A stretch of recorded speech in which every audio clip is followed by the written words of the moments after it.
নবী নূহের পরে কি নির্যাতন করা হয়েছিল। আসলে নবী নূহের নাম অনেক মুফাসসিরিন কিরাম বলেছে নবী নূহের নাম নবী নূহ ছিল না, তার নাম ছিল আব্দুল গফফার। তার নাম কি ছিল? অথচ কেন না নূহ হয়ে গেল? নূহ শব্দের অর্থ ক্রন্দন করা, কান্নাকাটি করা, ফুফিয়ে ফুফিয়ে কান্না করা। নবী নূহ দিনের দাওয়াত দিতে দিতে 1-2 বছর নয়, কত বছর দিয়েছে? 950 বছর এ জাতিকে আল্লাহর একত্ববাদের শরিয়া আইনের কথা বললেন। যতবার বললেন ততবার তার উপরে নির্যাতন আছে না নাই? তিনি বললেন, রব্বি ইন্নী দাআউতু কওমি লাইলাও ওয়া নাহারা। আল্লাহ গো, এদেরকে যত আমি দাওয়াত দেই, শুধু দিনে দেই তাই না, দিনে দেই, রাত্রে দেই, সভা সমাবেশে দেই, লোকালয়ে দেই, গোপনে দেই, ওপেনে দেই, যখন দেই আমারে শুধু মারে। ইন্নী দাআউতু কওমি লাইলাও ওয়া নাহারা দুআ ইল্লা ফিরারা। আমাকে দেখলে ওরা পালায় চলে যেত। রুমাল আছে না, কাউরে দেখলে যদি লুকাতে চায় এরকম রুমাল দিয়ে তাদের চোখ মুখ ঢেকে ফেলে। এমন ভাবে মারতো, মারতে মারতে বিহুশ হয়ে যেত নবী নূহ। মেরে মেরে টেনে হেসরে তার পা দুটো ধরে টেনে হেসরে যখন বিহুশ হয়ে যেত, একেবারে পাহাড়ের চূড়ার উপরে রেখে পচা নাড়ি ভুড়ি, উটের পচা নাড়ি ভুড়ি তার বুকের পরে চাপাই দিত। শেষ পর্যন্ত অত্যাচার সহ্য করতে পারল না। মাত্র 80 থেকে 82 জন মাত্র ঈমান আনলো, বাকি সবাই তার দাওয়াতকে প্রত্যাখ্যান করেছিল। শেষ পর্যন্ত বরদোয়া করে দিল, রব্বিলা তাযার আলাল আরদি মিনাল কাফিরিনা দাইয়ারা। এ জমিনের পরে এই বংশধর আন্ডা বাচ্চা কাউকেও বাঁচায় রাখেন না আল্লাহ, কেউ ঈমান আনবে না। এদের বংশধর যদি বেঁচে থাকে তাহলে এরাও আপনার নাফরমানি করবে। নবী আলাইহিস সালাতু ওয়াস সালাম এমন, তার উম্মতেরা তো সন্তান তুল্য, তাদের জন্য কেউ কোনোদিন বরদোয়া করে না। পয়গম্বর কোনোদিন তার উম্মতের জন্য বরদোয়া করতে পারে না, কিন্তু তার অত্যাচারের স্ট্রিম রুলার কোথায় গিয়ে দাঁড়ালো যে শেষ পর্যন্ত তাকে তাদের জন্য বরদোয়া করতে হলো। তাইলে যারা এই হাজার হাজার মানুষের মধ্যে যারা এই দিন কায়েমের আন্দোলনের কথা বলে না, কারণ বুঝতে পেরেছেন, জানে নবী নূহ অত্যাচার সহ্য করেছে। এরপরে ইব্রাহিম আলাইহিস সালাতু ওয়াস সালামের কথা বলল। ইব্রাহিম আলাইহিস সালাতু ওয়াস সালাম তিনি যখন এই পৃথিবীতে আসেননি, তিনি পৃথিবীতে আসার আগে তার বিরুদ্ধে রাষ্ট্রীয় ষড়যন্ত্র শুরু হয়ে গিয়েছিল। পৃথিবীতে আসে নাই, 2 নবী পৃথিবীতে আসে নাই, তার আগে রাষ্ট্রীয় ষড়যন্ত্র। রাষ্ট্রীয় ষড়যন্ত্র এদেশে চলেছে কি চলে নাই? চলেছে। ইব্রাহিম আলাইহিস সালাতু ওয়াস সালাম পৃথিবীতে আসার আগে নমরুদ তার বিরুদ্ধে ষড়যন্ত্র করলো যেন আসতে পৃথিবীতে না পারে। আল্লাহ তাআলা সিদ্ধান্ত নিলেন আসবেন। আল্লাহ তাকে এনেছেন কি আনেন নাই? এনেছেন। আসার পরে যখন তিনি সত্যকে বুঝতে পারলেন, তার বিরুদ্ধে ষড়যন্ত্র হয়নি। শেষ পর্যন্ত আগুনের ভিতরে তাকে যেতে হয়েছে কি হয়নি? এরপরে তার এলাকায় তিনি থাকতে পারেননি, সেখান থেকে হিজরত করে চলে যেতে হয়েছে। শুধু তাই না, নিজের জন্মদাতা পিতাও তার বিরুদ্ধে আচরণ করেছে। তার নিজের সন্তানের পোশাক খুলে আগুনের ভিতরে নিক্ষেপ করেছে তাকে লাঞ্ছিত করার জন্য। সমস্ত মানুষ যদি তার বিরোধিতা করে আফসোস ছিল না, কিন্তু যিনি জন্ম দিয়েছেন তিনিই যদি তার বিরোধিতা করে, কথা বলে, তাইলে ওরা জানে ইব্রাহিমের পরেও এরকম অত্যাচার হয়েছে। এরপরে মুসার কথা আল্লাহ তাআলা বললেন, নবী মুসা আলাইহিস সালাতু, তিনি বুঝি খুব আরামে ছিলেন, থাকতে পারলেন না, এমন ভাবে তারপরে অত্যাচার শুরু করলো। শেষ পর্যন্ত নীল নদ পাড়ি দিয়ে চলে যেতে হলো। আল্লাহ তাআলা 12টা রাস্তার ব্যবস্থা করলেন, চলে গেলেন। সর্বশেষ মুহাম্মদুর রাসূলুল্লাহ সাল্লাল্লাহু আলাইহি ওয়াসাল্লাম, তারপরে তো কোনো নির্যাতন হয়নি। নবী মুহাম্মদুর রাসূলুল্লাহ সাল্লাল্লাহু আলাইহি ওয়াসাল্লাম তায়েফে গেলেন, এমন নির্যাতন করলেন, এমন নিষ্পেষণ করলেন।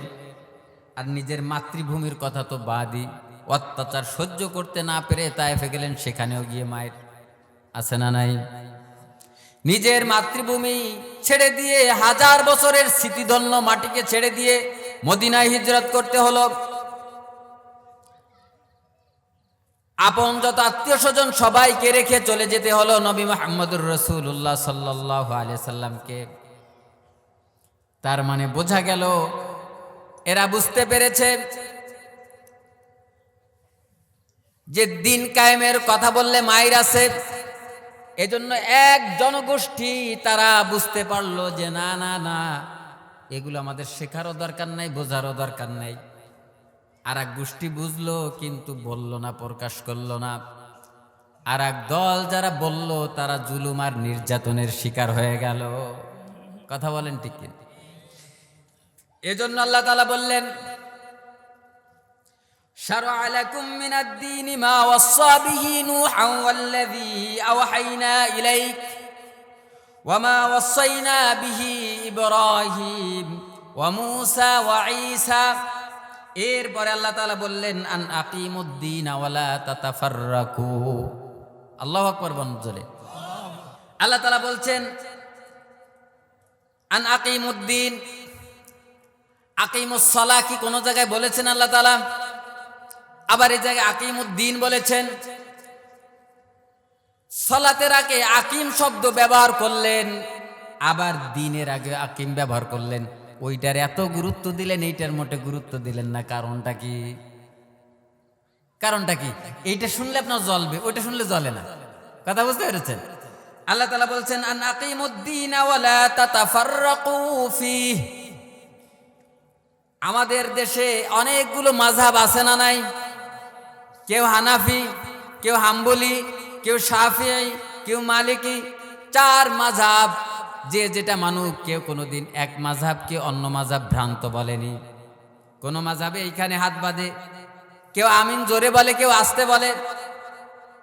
কোন মাযহাবে এই যে আপনার কাঁকড়া খায় না অনেকে, কোন মাযহাবে কয় কাঁকড়া খাওয়া হালাল, কোন মাযহাবে কয় মাকরুহ। কেউ আমিন জোরে বলে, আস্তে বলে। এক এক সময় মাসলাগত বিভিন্ন তারতম্য আছে না নাই? মাসলাকের ভিন্ন ভিন্ন তারতম্য থাকতে পারে, কিন্তু আল্লাহ তাআলা একটা জায়গায় বললেন, দেখো হে, মাসলার ভিতরে ভিন্নতা আছে, সুন্নাত বিভিন্ন রকমের আছে। এটা নিয়ে তোমাদের ভিতরে যদি তোমরা আলাদা আলাদা আমল করো, এটা নিয়ে কোনো বেশি সমস্যা না। কিন্তু শোনো, এক জায়গায় তোমাদের সবার ঐক্যমত থাকা লাগবে। এই জায়গায় তোমরা মত পার্থক্য করতে পারবে না।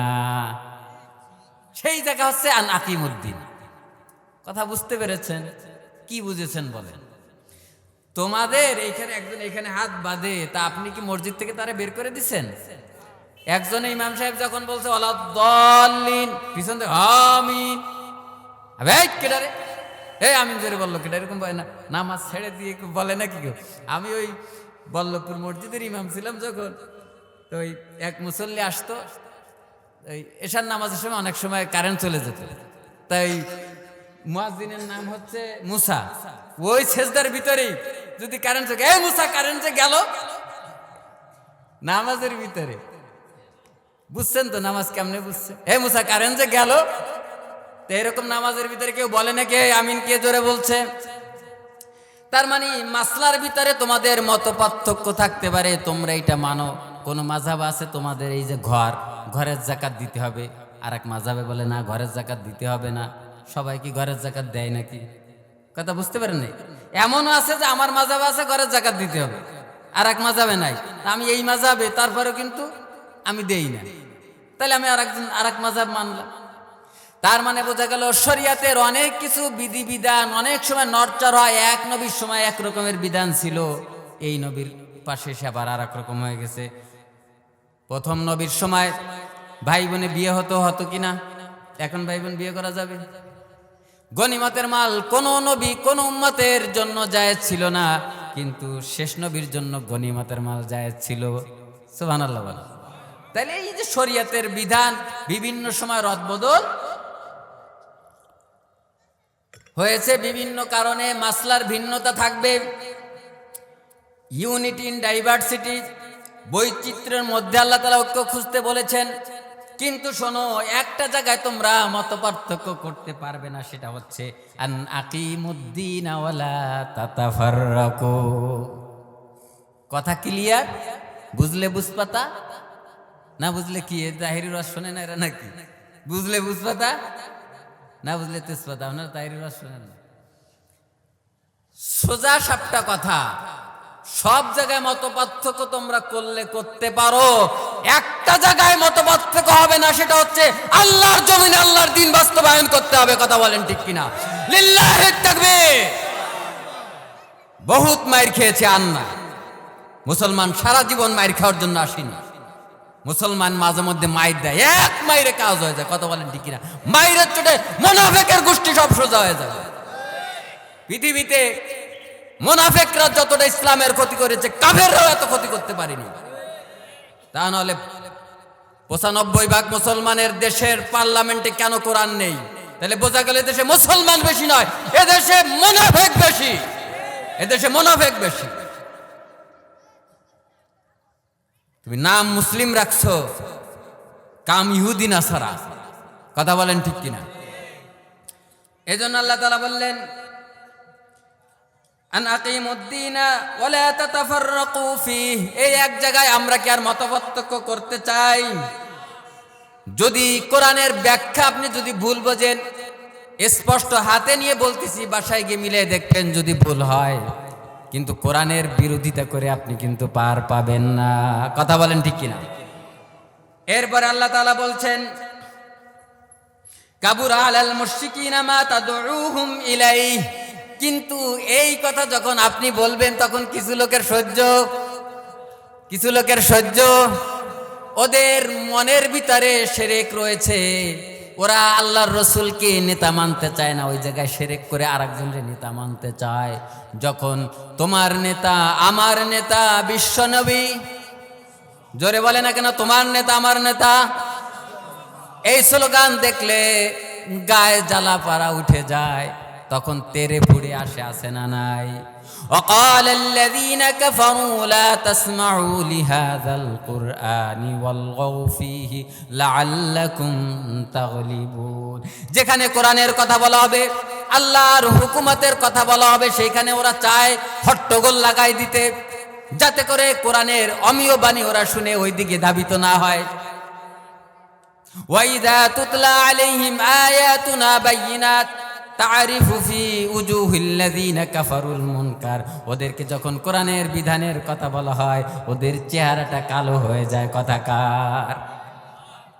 তাইলে আল্লাহ তাআলা বলছেন কাবুরা আলাল মুশরিকিনা মা তাদউহুম ইলাইহি। ওদের তো এটা ভালো লাগে না, ওদের চোর ধরলে কি হাত কেটে দেওয়া হয়, ব্যভিচার করলে কি তাকে মাজা পর্যন্ত গেড়ে দিয়ে পাথর মারা হয়। অর্থনীতিতে কি কোরআন আছে? রাজনীতিতে কি কোরআন আছে? সমাজনীতিতে কোরআন আছে? কোথাও কোরআন কেন নেই? কারণ বোঝা গেল আমাদের অন্তরে শিরক রয়েছে, আমরা মুনাফিকি করেছি। আল্লাহর কাছে সূরাতুল ফাতিহার মধ্যে আমরা যে ওয়াদা করেছিলাম, আসলে আমরা সেই ওয়াদা রাখিনি। এই ওয়াদা বরখেলাপ করা, এটা হচ্ছে মুনাফিকের লক্ষণ। কথা বলেন ঠিক কিনা? আবু হুরায়রা রাদিয়াল্লাহু তাআলা আনহু বর্ণনা করেন, তিনি বলেন 3 বদ গুণ যাদের ভিতরে রয়েছে তারা মুনাফিক। তারা যদি ওয়াদা করে ওয়াদা রাখে না, তারা কথায় কথায় মিথ্যা কথা বলে। এমন লোক আছে না নাই? তারা কথায় কথায় মিথ্যা কথা বলে। তাদের কাছে যদি কোনো আমানত রাখা হয়, সেই আমানত তারা খেয়ানত করে। অফি রিওয়ায়াতিন, আর এক হাদিসে এসেছে, তারা যখন মানুষের সাথে একটু মনোমালিন্য হয়, তারা একেবারে বেফাস গালাগালি শুরু করে দেয়। এমন লোক আছে না নাই? বলে পারে না তো, তখন এই দেখাই দেবে, আছে না নাই? তাইলে বোঝা গেল এদিন কায়েমের আন্দোলনে সব থেকে বেশি ক্ষতি করেছে মুনাফিকেরা, কাফেররা এত বেশি ক্ষতি করেনি। এই মুনাফিকের জন্য মুহাম্মদুর রাসূলুল্লাহ সাল্লাল্লাহু আলাইহি সাল্লাম অনেক কষ্ট পেয়েছেন। তাবুক যুদ্ধের নাম শুনেছেন আপনারা? তাবুক যুদ্ধ, তাবুক যুদ্ধ যখন সংগঠিত হবে, নবী মুহাম্মদুর রাসূলুল্লাহ সাল্লাল্লাহু আলাইহি সাল্লাম সকলকে ডেকে বললেন, শোনো হে, রোম দেশের সাথে আমাদের যুদ্ধ লাগবে এখন। খবরদার, আমার অনুমতি ছাড়া একজন লোক বাড়িতে থাকা যাবে না। কাউকে যদি বাড়িতে থাকতে হয়, কার অনুমতি লাগবে? কথা বলেন না, কার অনুমতি লাগবে? নবী মুহাম্মদুর রাসূলুল্লাহর অনুমতি ছাড়া খবরদার কেউ যেন বাড়িতে থেকো না। পৃথিবীর সব থেকে পরাশক্তি রোমের বিরুদ্ধে আমাদেরকে যুদ্ধ করতে হবে। যুদ্ধের দামামা বেজে উঠল। নবী মুহাম্মদুর রাসূলুল্লাহর কানে সংবাদ পৌঁছে গেল যে রোম সাম্রাজ্য থেকে বড় এক বাহিনী, একজন, দুইজন, তিনজন নয়, 3 লক্ষাধিক সৈন্য নিয়ে মদিনার প্রান্তরে আক্রমণের জন্য তারা রওনা হয়ে গিয়েছে। 3 লক্ষ অস্ত্র সজ্জে সজ্জিত পৃথিবীর পরাশক্তি মুসলমানের সংখ্যা কি এত বেশি? 8ম হিজরির শেষ দিকে, 9ম হিজরির শুরুর দিকে এই ঘটনাগুলো ঘটেছে। আল্লাহ রাসূল বললেন, দেখো তোমরা কেউ থেকো না, আজকে যদি আমরা পরাজয় বরণ করি তাহলে বড় বিপদ হয়ে যাবে।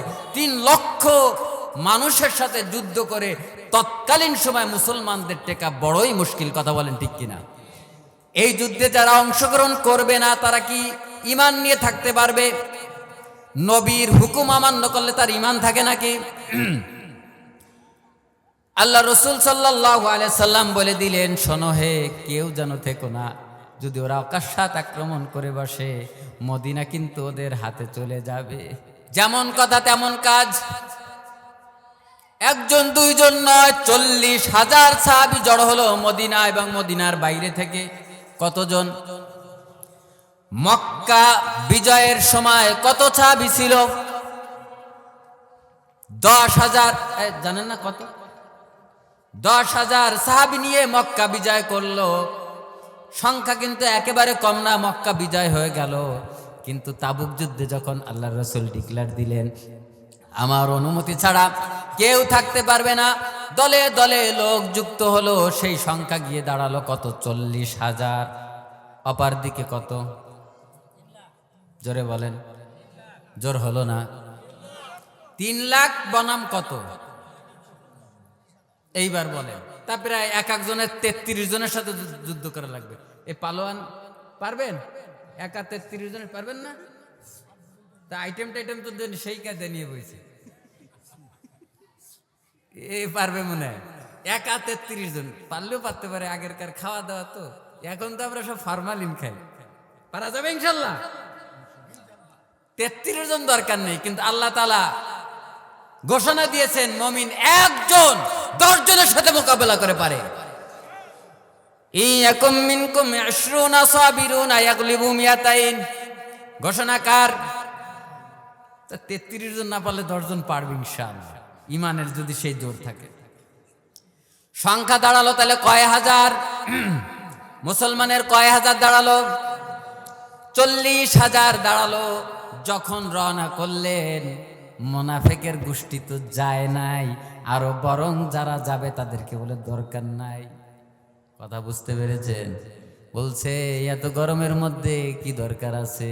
40,000 নিয়ে কোনোদিন 3 লাখের সাথে পারা যায় নাকি? একজন লোক আর ফিরে আসবে না। সাথে আছেন কে? মুসলমানের সাথে আছে কে? বিজয়ের বেশে মুহাম্মদুর রাসূলুল্লাহ সাল্লাল্লাহু আলাইহি ওয়াসাল্লাম আসবেন। কিন্তু মুনাফিক বলেছে, খবরদার, দরকার নাই। এই গরমের ভিতরে এখন খেজুর পাকতেছে, ফসল কয়দিন পরে উঠবে। এই মুহূর্তে যে জীবনও যাবে, যৌবনও যাবে, আর ফসল ফলাদি সব শেষ, দরকার নাই। তার মানে বোঝা গেল নবী মুহাম্মদুর রাসূলুল্লাহ সাল্লাল্লাহু আলাইহি সাল্লামের আশেপাশে যদি মুনাফিক থাকে, আমাদের আশেপাশে একজনও মুনাফিক নাই। এই প্যান্ডেলে বোধহয় একজনও নাই, খুব কাছাকাছি নাই, আছে বোধহয় না? নবীর ধারে নবীর পিছনে আছে, তাইলে আর কিছু বলা লাগে?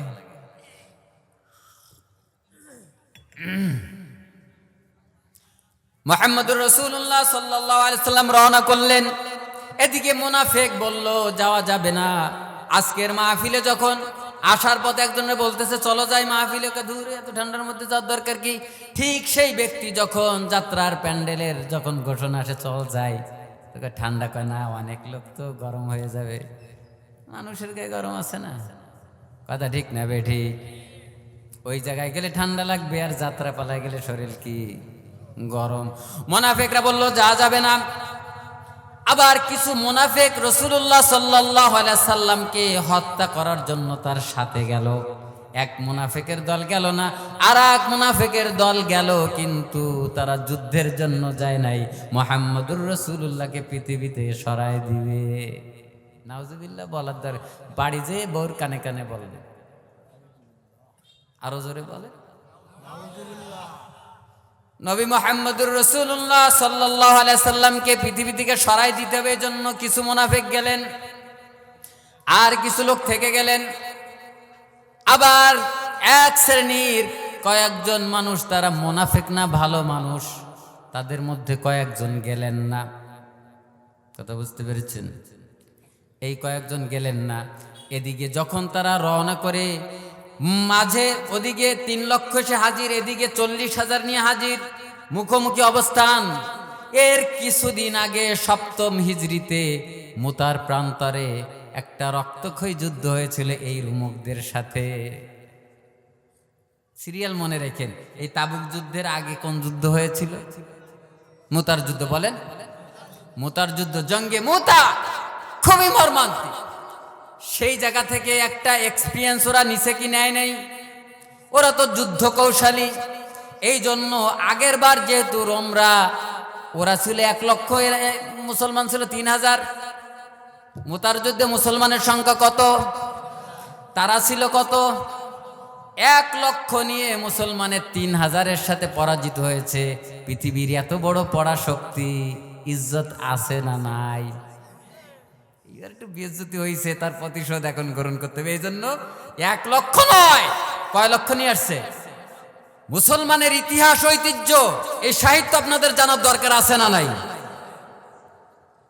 তাহলে এই 1 লক্ষের প্রতিশোধ এখন ওরা 3 লক্ষ নিয়ে আসছে। সেই সময়ের একটা অভিজ্ঞতা তাদের আছে। কিন্তু মুতার যুদ্ধে একটা মর্মান্তিক ট্র্যাজেডি। নবী মুহাম্মদুর রাসূলুল্লাহ সাল্লাল্লাহু আলাইহি ওয়াসাল্লাম 3 সাহাবীকে ডাকলেন, যাও যে তোমরা মুতার যুদ্ধে যাবে। নবীজির পালক পুত্রর নাম কি? যায়েদ বিন হারেস রাদিয়াল্লাহু তাআলা আনহু। এবং তার চাচাতো ভাইয়ের নাম কি? জাফর ইবনে আবু তালেব। এরপরে আব্দুল্লাহ ইবনে রাওয়াহা রাদিয়াল্লাহু তাআলা আনহু। এই 3 জন সাহাবী, তাদেরকে বললেন শোনো, প্রথমে সেনাপতির দায়িত্ব পালন করবে মুতার যুদ্ধে কে? আমার পোষ্যপুত্র হারেস, তিনি দায়িত্ব পালন করবেন। এরপরে দায়িত্ব পালন করবেন জাফর ইবনে আবু তালেব। এরপরে দায়িত্ব পালন করবেন আব্দুল্লাহ ইবনে রাওয়াহা রাদিয়াল্লাহু, জোরে বলেন, রাদিয়াল্লাহু তাআলা আনহু। এরপরে তোমাদের মধ্য থেকে একজন তোমরা তোমাদের সেনাপতি নিযুক্ত করে নিও। বলেন তো দেখি, যুদ্ধে মাত্র 1 জন সেনাপতি লাগে, তার মানে 3 জনের নাম যখন বলেছে, ওরা বুঝতে পেরেছে ওরা আর বাড়িতে ফিরে আসবে না। ওরা বুঝতে পেরেছে আর হয়তো বাড়িতে ফিরে আসা যাবে না, কারণ নবী মুহাম্মদুর রাসূলুল্লাহ এক করে বলেছে, বিবি হে, যুদ্ধের জন্য যাচ্ছি, বাড়িতে আর ফিরবো না। বিবি বলে, কেন, কিভাবে বুঝলে বাড়িতে ফিরবে না? বুঝেছি, নবী মুহাম্মদুর রাসূলুল্লাহ বলেছেন যে আমার পোষ্যপুত্রর পরে আমার চাচতো ভাইয়ের পরে আব্দুল্লাহ ইবনে রাওয়াহা সেনাপতি হবে। বোঝা গেল যে এক যুদ্ধে মাত্র 1 জন সেনাপতি হয়। 3 জনের নাম বলার পরে আবার বলছে, এরপরে তোমাদের মধ্য থেকে তোমরা একটা বানাই নিও। তার মানে বোঝা গেল আর বাড়িতে ফিরে আসা হবে না। যদি কোনো অন্যায় করে থাকি মাফ করে দিও।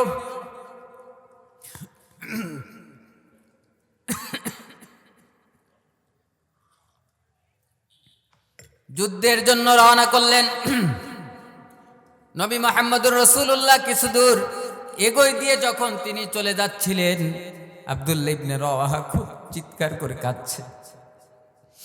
সবাই সান্ত্বনা দিলেন, কাঁদছো কেন? আমরা যুদ্ধে যাব, মানুষ যুদ্ধে যাওয়ার পরে শাহাদাত বরণ করে কিনা নিশ্চিত হতে পারে না, কিন্তু আমরা তো নিশ্চিত হয়ে গেছি আমাদেরকে আল্লাহ তাআলা শাহাদাতের মর্যাদা দিয়ে দিয়েছে। আমরা জীবদ্দশায় জানতে পেরেছি আমাদের শাহাদাত হয়ে যাবে। এ তো খুশির খবর, তুমি কেন কাঁদছো, এত চিৎকার করে বিলাপ করছো?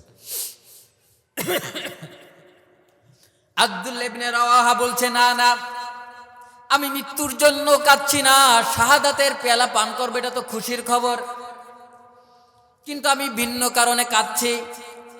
কারণটা কি? সেটা হলো, হে শহীদ হোক, গাজী হোক, আলেম হোক আর সাধারণ মানুষ হোক, কেউ কোনোদিন পুলসিরাত পাড়ি না দিয়ে জান্নাতে যেতে পারবে না। না জানি পুলসিরাত পাড়ি দিতে গিয়ে জাহান্নামের ভিতরে পড়ে যায়, এই ভয়ে কাঁদছি। একজন শাহাদাতের মর্যাদা প্রাপ্ত একজন ব্যক্তির যদি জাহান্নামের এত ভয় থাকে, আমাদের কেমন ভয় থাকা উচিত? আমরা বুঝি এই পৃথিবী থেকে আর বিদায় নিব না, আমাদের কাছে বোধহয় আজরাইল আসবে না, এরকম নাকি? আমাদের ভাবসাব কিন্তু সেরকম মনে হয় আজরাইল বোধহয় আমাদের বাড়ি ভুলে গিয়েছে। নাউজুবিল্লাহ বলেন। একজন শাহাদাতের মর্যাদা পেয়েছেন, আগে থেকে ঘোষণা, তার এত ভয়, আমাদের কতটা ভয় থাকার দরকার? চলে গেলেন। আমরা ছিলাম তাবুক যুদ্ধে, এখন ঢুকছি কোথায়? মানে প্রসঙ্গক্রমে এসে গেল, আমি অল্পতে শেষ করে দিয়ে আবার ওখানে যাব। কোথায় যাব? জিহাদের ময়দানে। থাকতে রাজি আছেন তো? লিল্লাহি তাকবীর। দুই একটা কপটপ দিতে পারবেন তো?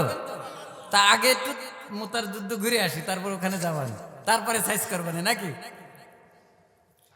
এরপরে ওই দুই কাকা রেডি,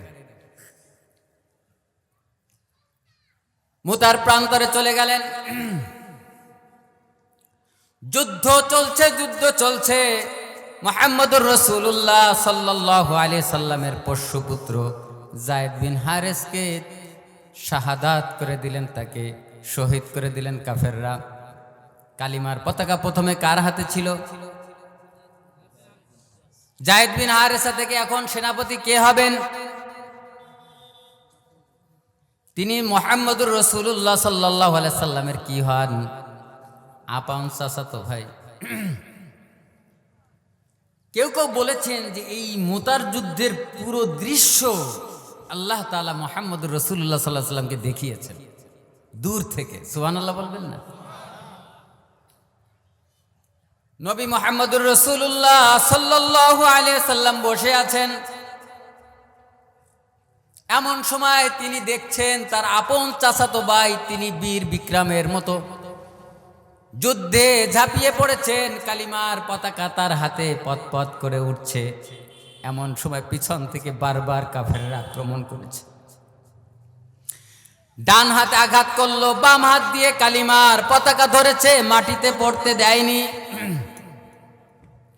কাফেররা বাম হাতে আঘাত করেছে, মুখ দিয়ে কামড়িয়ে ধরেছে, কিন্তু কালিমার পতাকা কিন্তু মাটিতে পড়তে দেননি। এরপরে কাফের বিদুইনরা যখন ঘাড়ে আঘাত করলো, তিনি পড়ে গেলেন। ছিন্ন মস্তক কালিমার পতাকা ধরে রেখেছে। ছিন্ন মস্তক এমন ভাবে ধরে রেখেছে, এদিকে আল্লাহ তাআলা পবিত্র কোরআনে বলেছেন, ওয়ালা তাকুলু লিমান ইউকতালু ফি সাবিলিল্লাহি আমওয়াত বাল আহইয়াউ ওয়ালাকিন লা তাশউরুন। আল্লাহ তাআলা বলছেন, আল্লাহর রাস্তায় যারা জীবন দেয় তাদেরকে তোমরা মৃত্যু বলো না, তারা জীবিত, কিন্তু তোমরা তা অনুধাবন করতে পারো না। জাফর ইবনে আবু তালেব মুখ দিয়ে কালিমার পতাকা ধরে রেখেছে, মাটিতে পড়তে দিচ্ছে না। তিনি জীবিত না মৃত? জর করে দু চোখ বেয়ে পানি পড়ছে। এর মধ্যে মুহাম্মদুর রাসূলুল্লাহর চোখের পানি দেখে জিবরিল কি শান্ত থাকে নাকি? যাও যাও জিবরিল যাও, নবী মুহাম্মদুর রাসূলুল্লাহকে আমার পক্ষ থেকে সান্ত্বনা দিয়ে আসো। জিবরিল এসে মুহাম্মদুর রাসূলুল্লাহকে সালাম দিলেন, দিয়ে বললেন নবী আপনি কাঁদছেন? কয় কাঁদবো না, যে দৃশ্য আল্লাহ তাআলা আমাকে দেখালেন। জিবরিল আলাইহিস সালাতু ওয়াস সালাম বললেন দৃশ্য তো একটা দেখেছেন আর একটা দেখেন নাই। ইয়াতিরু বিজানা হাইহি হাইসু শা, আপনি দেখেছেন ওর দু হাত কাটা গিয়েছে, আল্লাহ তাআলা জান্নাতে ওকে দুটো পাখা দিয়েছে, সে জান্নাতের ভিতরে উড়ে উড়ে ঘুরে বেড়াচ্ছে। দৃশ্য তো আপনি একটা দেখেছেন আর একটা তো দেখেননি। যখন জাফর ইবনে আবু তালেব এই মুখ থেকে কালিমার পতাকা ছাড়ছিল না, এরপরের সেনাপতির নাম কি হবে? আব্দুল্লাহ ইবনে রাওয়াহা রাদিয়াল্লাহু তাআলা আনহু। তিনি এসে যখন কালিমার পতাকাটা ধরলেন, টান দেয়, ছাড়ে না, বলছে ছেড়ে দাও, কিন্তু ছাড়ে না। কালিমার পতাকাটা কে ধরে রেখেছেন? জাফর ইবনে আবু তালেব। কালিমার পতাকা নেওয়ার জন্য চেষ্টা করছে, কিন্তু তিনি ছাড়ছেন না। কানে কানে গিয়ে বলছে আমি আব্দুল্লাহ ইবনে রাওয়াহা, তোমার পরে আমাকে সেনাপতির দায়িত্ব নবী মুহাম্মদুর রাসূলুল্লাহ সাল্লাল্লাহু আলাইহি সাল্লাম বলে দিয়েছিল, তুমি কি জানো না?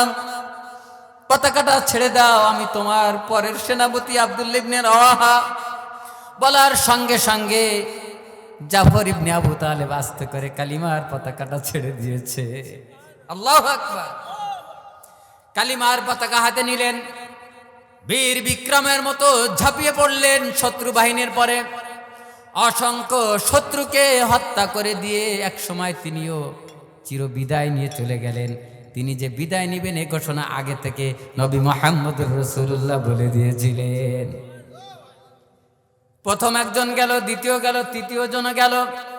এইবার এই যুদ্ধের ময়দানে কোন সেনাপতি, এরপরে নিজেদের মধ্যে আমরুহুম শুরা বাইনাহুম, নিজেদের মধ্যে পরামর্শ করে একজনকে সেনাপতি বানানোর কথা ছিল কি ছিল না? এইবার সিদ্ধান্ত নেওয়া হলো সেনাপতি দেওয়া হবে খালিদ সাইফুল্লাহ। সুবহানাল্লাহ বিহামদি। খালিদ বিন ওয়ালিদ, সে মানে বিশাল ব্যাপার। খালিদ বিন ওয়ালিদ মানে, খালিদ বিন ওয়ালিদ কোনোদিন মানে হারা কি এটা তার জীবনে নেই। তিনি যখন মুসলমান হননি তখনও কোনোদিন হারেননি। মুসলমান হওয়ার আগেও হারেননি, মুসলমান হওয়ার পরেও হারেননি। তার নাম কি? খালিদ বিন ওয়ালিদ। আর কোনো কথা চলবে? এবার সমানে কচু কাটা, সমানে কি? খালিদ বিন ওয়ালিদ মৃত্যুর শয্যায় যখন অন্তিম শয্যায় শায়িত, তখন তার স্ত্রীকে ডেকে বলছে আমার বড্ড আফসোস হয়, আমার শহীদি মর্যাদা পাওয়ার এত ব্যাকুলতা ছিল, আমি বারবার বলতাম আল্লাহ তুমি আমাকে শহীদি মর্যাদা দিও, কিন্তু আল্লাহ তাআলা আমাকে শহীদি মর্যাদা দিলেন না। এখন অন্তিম শয্যায় আমার জীবন সায়ান্ন চলে যাচ্ছে, আমি শহীদ হতে পারলাম না। যেমন যোদ্ধা তার স্ত্রীও তো তেমন হয়, কথা বলেন ঠিক কিনা? তা বলছে তোমার নাম কি, তোমার কি উপাধি? খালিদ সাইফুল্লাহ। সাইফুল্লাহ মানে কি? আল্লাহর তরবারি। সাইফুল্লাহ মানে কি? আল্লাহর তরবারি। তা বলতেছে তোমার নাম যদি সাইফুল্লাহ হয়, সেটা যদি আল্লাহর তরবারি হয়, পৃথিবীর এমন কার সাধ্য আছে যে আল্লাহর তরবারি মাটিতে ফেলে দেয়? কথা বলেন ঠিক কিনা? তুমি তো আল্লাহর তরবারি, এটা ফেলাবার শক্তি সাহস পৃথিবীতে কারণ নেই। তাই আল্লাহ তোমাকে শহীদি মর্যাদা ওইভাবে দেয় নাই। তবে তুমি যদি জ্বরেও মারা যাও, তোমার এমন কোন শরীরে জায়গা নাই যেখানে অস্ত্রের দাগ নেই, তার মানে আল্লাহ তোমাকে শহীদি মর্যাদা দিয়ে দিবে। সুবহানাল্লাহ। এরপরে তার ব্যাখ্যা লাগে না। খালিদ বিন ওয়ালিদ যখন মুতার যুদ্ধের সেনাপতির দায়িত্ব পেয়ে গেছে, আর কি ঘটনা সামনে বাড়ান লাগবে?